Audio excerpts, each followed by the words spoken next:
Welcome to Sasi official. Vijay Sethupathi இப்போ ஒரு interview கொடுத்திருக்காரு. ஜெயிலர் 2ல தான் ஏன் நடிச்சிருந்தேன் அப்படிங்கறத பத்தி பேசியிருந்தாரு. ஜெயிலர் 2ல அவர் வரப்போறாரு அப்படிங்கறத தெளிவா சொல்லிட்டாரு. இது நாள் வரைக்கும் பாத்தீங்க அப்படின்னா அவர் நடிக்க போறாரா அப்படிங்கிற ஒரு சந்தேகம் இருந்தது. இப்ப அவரே அதுக்கு ஒரு கிளாரிபிகேஷன் கொடுத்துட்டாரு. இதுல முக்கியமா பாத்தீங்கன்னா ரொம்ப நாளைக்கு முன்னாடி விஜய் சேதுபதி பிக் பாஸ் நினைக்கிறேன் அதிலே சொல்லியிருந்தாரு, இனிமே நான் கேமியோவோ பண்ண போறது இல்ல, என்னுடைய மதிப்பு பல பேருக்கு தெரியதில்ல, நான் ஈஸியாக ஒருத்தவங்களுக்கு வாய்ப்பு கொடுத்துட்றேன், அதனாலேயே என்னுடைய மதிப்பை அவங்க குறைச்சி மதிப்பிடுறாங்க, எனக்கு முக்கியமான ரோலாக கொடுக்கறது இல்லை அப்படிங்கிற மாதிரியும் சொல்லியிருந்தார். இல்லைனா நன்றி மறந்துடுறாங்க அப்படிங்கிறத பிக் பாஸில் பதிவு பண்ணியிருந்தார் போன சீசனில்.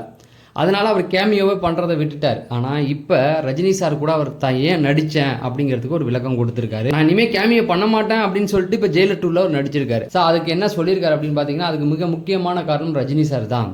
ரஜினி சாருடைய படத்தை ஒருத்தன் வேணான்னு சொல்லவே முடியாது. அதுக்கு காரணம் எல்லாருமே ரஜினி சாருடைய ஃபேனாக இருக்கிறதுனால நானும் ரஜினி சார் ரொம்ப ரசிக்கிறேன்.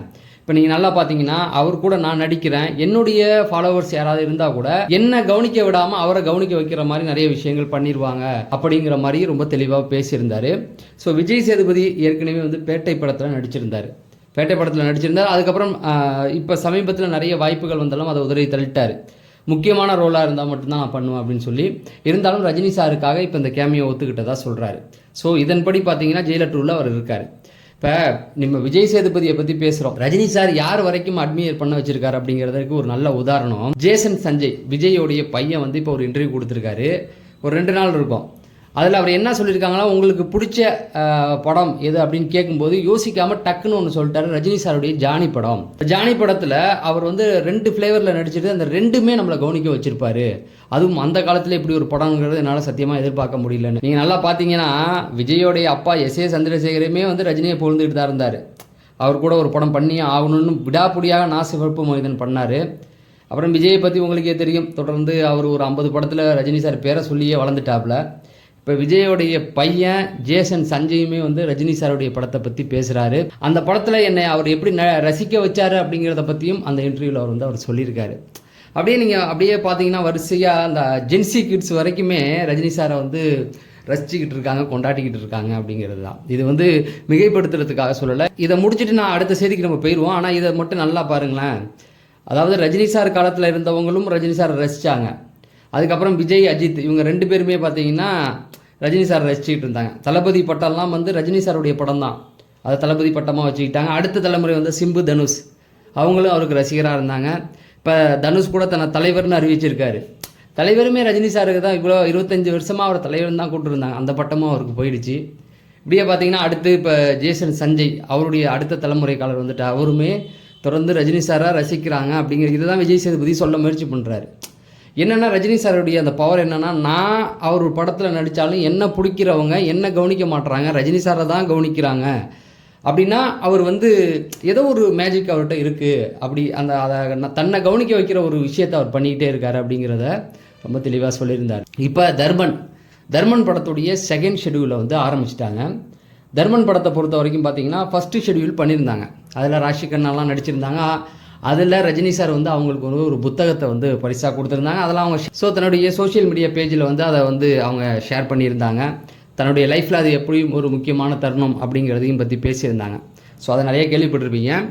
அந்த ஃபஸ்ட்டு ஷெடியூலில் என்ன நடந்தது அப்படின்னு பார்த்தீங்கன்னா, ரஜினி சாருடைய இன்ட்ரோ, அதுக்கப்புறம் ரஜினி சார் நடிக்க வேண்டிய ஒரு சில முக்கியமான காட்சிகள் எடுக்கப்பட்டிருந்தது அப்படிங்கிறது தான் டைரக்டர் சொல்லியிருந்தார். இப்போ செகண்ட் ஷெடியூல் ஆரம்பிக்க போகிறாங்க அப்படிங்கிறதும். இதில் என்ன ஒரு பிரச்சனைனா, ஜெயிலருடைய 2 அந்த ஒரு ஷூட்டிங்லேயும் இருக்கார். இந்த பக்கம் பார்த்தீங்கன்னா தர்மனுடைய ஷூட்டிங்லையும் ரஜினி சார் இருக்கார் அப்படிங்கிறது தான். இங்கே கேப் கிடைக்கும்போது தர்மன் படத்துடைய கேப் கிடைக்கும்போது இங்கே ஜெயிலர் 2க்கு டப்பிங் மற்ற வேலைகள்லாம் அவர் பார்த்துக்கிட்டு இருக்கதா சொல்கிறாங்க.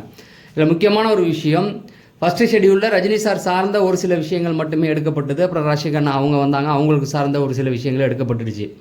செகண்ட் ஷெடியூல் என்ன அப்படின்னு பார்த்தீங்கன்னா, இப்போ சிம்ரன் இதில் கலந்துக்க போகிறதா சொல்கிறாங்க. ஸோ சிம்ரன் அவங்க சார்ந்த ஒரு சில விஷயங்களும் இதில் இருக்க போகுது அப்படிங்கிற மாதிரி சொல்லியிருக்காரு. இதில் இன்னும் கூடுதலாக நீங்கள் பார்த்தீங்க அப்படின்னா, மற்ற படங்களை விட இந்த படம் குயிக்காக எடுக்கப்பட்டுரும் அப்படிங்கிறது தான். ஏன்னா அஸ்வத் மாரிமுத்து கொஞ்சம் குயிக்காகவே ஒர்க் பண்ணக்கூடியவர் தான். 2 இல்லைனா 3 மாதம் தான் அதிகமாக இந்த படத்துடைய ஷூட்டிங் இருக்கிறதுக்கு வாய்ப்பு இருக்குது அப்படிங்கிற மாதிரி சொல்கிறாங்க. ஃபஸ்ட்டு ஷெடியூலுக்கும் செகண்ட் ஷெடியூலுக்குமே உள்ள கேப்பே பார்த்திங்கன்னா ரொம்ப கம்மி. அவங்க ஒரு 2 மாதம் 3 மாதம்னு இழுப்பாங்க. இவர் டக்குன்னு அடுத்த இதுக்குள்ளே வந்துட்டார். இந்த ஷெடியூல் பார்த்தீங்கன்னா குயிக்காக இதுவும் முடிஞ்சிடும் அப்படின்றாங்க. அப்படின்னா இந்த படம் கம்ப்ளீட்டடாக ஒரு 3 மாதத்தில் இந்த படத்தை வந்து திரைக்கு கொண்டு வந்துடும். திரைக்கு வராது, இந்த படத்தோட ஒர்க் முடிஞ்சிடும். இதுவே வந்து ரொம்ப குயிக்காக முடிச்சிட்டாங்க அப்படின்னா அடுத்தது போஸ்ட் ப்ரொடக்ஷன்லாம் வந்து ரொம்ப கம்மி தான். ஏன்னா இதில் பெருசாக இது வந்து எமோஷனல் கனெக்டடாக வரதுனால கொஞ்சம் ஃபைட் சீனு இந்த ஒரு சில விஷயம்தான், சிஜிக்கு ரொம்ப முக்கியத்துவம் இருக்காது. அப்படிலாம் பார்த்தா அது ஒரு 3 மாதம் கனெக்ட் பண்ணால் கூட 6 மாதத்தில் அந்த படத்தை கொண்டு வந்துடலாம் அப்படிங்கிறது தான். அப்படின்னா ஜெயிலர் 2 வந்ததுக்கு அப்புறம் அடுத்த சில மாதங்களில் குயிக்காக படம் வந்துடும். ஜெயிலர் 2 ரிலீஸ் பற்றி நமக்கு எல்லாருக்குமே தெரியும். அதில் ஜெயிலர் 2க்கு போட்டியாக களமிறங்க போகிறது யாருன்னு பார்த்தீங்கன்னா ஓம், நம்ம தனுஷ் வர போகிறாரு. முதல்ல அதை கேன்சல் பண்ணல தான் இருந்தாங்க. ஆனால் ஓடிடி நிறுவனங்கள் வந்து அது முடியாதுன்ட்டாங்களாம். சொன்ன டேட்டுக்கு நீங்கள் வந்து தான் ஆகணும்னு, வேறு ஆப்ஷனே இல்லை. இந்த வாட்டி ஓம் படம் வந்து ஜெயிலர் 2க்கு எதிராக வரப்போகுது அப்படிங்கிறது தான். ஸோ இதில் தனுஷரால் ரஜினி சாருடைய வசூலில் எந்த ஒரு பாதிப்பும் வரப்போகிறது கிடையாது. அது எல்லாருக்குமே தெரிஞ்ச ஒரு விஷயந்தான். பட் வரட்டும் அப்படிங்கிறது தான். ஏன்னா இவர் வேற அவர் வேற அப்படின்றது ஆயிடுச்சு. யார் வந்து நின்னாலுமே ரஜினி சாரை எடுத்து நிற்க முடியாது அப்படிங்கிறது தான் நம்மளுடைய கருத்து. அதே போல் அடுத்து வந்து இன்னொரு ஆகஸ்ட்டில் நிறைய படங்கள் வரப்போகுது, அதை அடுத்த வீடியோவில் பேசுவோம். இப்போ மங்காத்தா 2 வரப்போகிறதா ஒரு செய்தி வந்துகிட்டு இருக்குது. இந்த மங்காத்தா 2 அப்படிங்கிறது ரொம்ப நாளாக அஜித் ரசிகர்களால் எதிர்பார்க்கப்பட்ட ஒரு விஷயம். ஏன்னா அதோடைய வசூலும் அது அந்த நேரத்தில் வந்தபோது தன்னுடைய மன்றத்தெல்லாம் கலைச்சிருந்தார். அப்போ அந்த படம் ஓடாதுன்னு சொல்லியிருந்தாங்க. ஆனாலும் மரண மாதம் காட்டின படம் வந்து மங்காத்தா. ஸோ அதுக்கப்புறம் உடனே அது 2 வரும்போது ஒரு சில சர்ச்சைகளில் வெங்கட் பிரபு அந்த பார்ட்டியில் மாட்டிட்டு அஜித் பேரை சொன்னனால அஜித் கோவப்பட்டு வேணான்னு முடிவு எடுத்துட்டாரு. சரி, இப்போ அது வருமா அப்படிங்கிற மாதிரி கேள்விகள் இருந்தாலும் இப்போ அது வரப்போகிறதுக்கான நிறைய வாய்ப்புகள் இருக்குது அப்படின்றாங்க. அப்படின்னு பார்த்தீங்கன்னா இப்போ ஆதிக் ரவிச்சந்திரன் இல்லையான்னு கேட்டிங்கன்னா இல்லை, அவர் தான் இப்போ பண்ண போகிறாரு. AK64 அவர் பண்ணுறதா தான் கன்ஃபார்ம் ஆகிடுச்சு. ஸோ ஷாலினி அஜித் அவர்கள் தான் வந்து இந்த படத்தை வந்து ப்ரொடியூஸ் பண்ண போகிறாங்க அப்படிங்கிற மாதிரி சொல்லியிருந்தாங்க.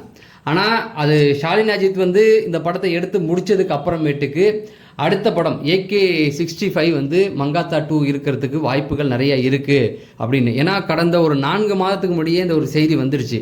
ஏன்னா அஜித் சார் வந்து ரேஸில் இருக்கும்போது வெங்கட் பிரபு வந்து அஜித் சார்கிட்ட பேசின ஒரு சில விஷயங்கள்லாம் ஒரு இன்டர்வியூவில் ஷேர் பண்ணியிருந்தார். அப்போ வந்து அவர்கிட்ட கேட்டதுக்கு அவர் ஒரே வார்த்தை சொன்னார், ஸ்கிரிப்ட் எல்லாம் ரெடியாக இருக்குங்க, ஒரே ஒன்று அஜித் வந்து அவர் ஓகே சொல்லிட்டாருன்னா இந்த படம் வந்து குயிக்காக வந்துடும் அப்படிங்கிற மாதிரி சொல்லியிருந்தார். ஸோ அப்போயிலேருந்தே நிறைய கேள்விகள் கேட்டுக்கிட்டே இருக்காங்க. அது இல்லாமல் அஜித் சார் இப்போ கொஞ்சம் தடுமாற்றங்கள் இருக்குது அப்படிங்கிற மாதிரி தான் சொல்லணும். ஏன்னா அந்த அவருடைய அந்த விடாமுயற்சி தப்பான ஒரு முயற்சின்னு சொல்லுவாங்கல்ல, அந்த ஒரு விஷயம். அதே போல் ஆதித்ய ரவிச்சந்திரன் அந்த குட் பேட் அக்லி கூட ஃபேன்ஸுக்கு பிடிச்ச மாதிரி தான் எடுத்திருந்தார். எல்லா தரப்பு ஆடியன்ஸுக்கு பிடிச்ச மாதிரி அந்த படத்தை பண்ணலை. அதை தான் அட்வைஸ் பண்ணியிருக்காரு அஜித் வந்து, இந்த படம் வந்து எல்லாருக்கும் பிடிச்ச மாதிரி பண்ணுங்கள், எனக்காக பண்ணாதீங்கன்னு சொல்லியிருக்காராம். ஸோ இது முடித்ததுக்கப்புறமேட்டுக்கு அவருடைய ரசிகர்கள் எல்லாருமே அஜித்துக்கிட்ட எதிர்பார்க்குற ஒரே ஒரு விஷயம் மங்காத்தா 2 அப்படின்னு சொல்லி தான். கூடி சீக்கிரம் அந்த முயற்சியும் தொடங்கும் அப்படிங்கிறது தான் இன்றைக்கான அப்டேட்டுகள். ஸோ தொடர்ந்து நம்ம சினிமா சார்ந்த அப்டேட்டுகள் கொடுத்துக்கிட்டே இருப்போம். நம்முடைய சேனல் சசி அஃபீஷியலை சப்ஸ்கிரைப் பண்ணிடுங்க. அது இல்லாமல் ஃபேஸ்புக் பேஜ்லேயும் சசி அஃபீஷியல்ன்ற பேரில் தான் இருக்குது. அதுக்கப்புறம் டிஸ்கிரிப்ஷன்லேயும் அந்த லிங்க் இருக்குது. வீடியோவை லைக் பண்ணுங்கள். நம்ம அடுத்த வீடியோவில் சந்திப்போம். நன்றி, வணக்கம்.